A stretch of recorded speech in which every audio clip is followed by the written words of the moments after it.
Muito bom dia, povo de Deus. Domingueira chegou e domingo é dia de sim comer churrasco e na missa e também encontro com o Marcon e esposa. Lá pelas 10 da noite a gente faz a nossa tradicional live dominical. Assuntos como de costume não faltam, né?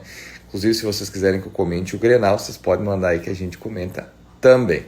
Bom, vamos falar do Donald Trump, vamos falar das medidas do governo para tentar baixar o preço dos alimentos. E por aí vai ter bastante assunto como de costume. Então, na dúvida, pode mandar uma perguntinha aí que a gente responde. Bom domingo a todos. Pessoal, e hoje o pitaco da Paty promete, ela até tá se turbinando aqui, ó, o café da manhã, ó, saudável, né? A quantidade de medicamentos. E aí, amor, qual é o pitaco de hoje? Vai dar um spoiler. Vamos falar sobre o Frei Gilson. Ela já tá indignada. Começa a me dar uma espumação agora, só de falar do assunto. Ai, meu Deus. Hoje promete então, mano. É, o pessoal xingando um Frei. É isso aí, vai falar sobre ele, né, mano? Bom. Tá bom.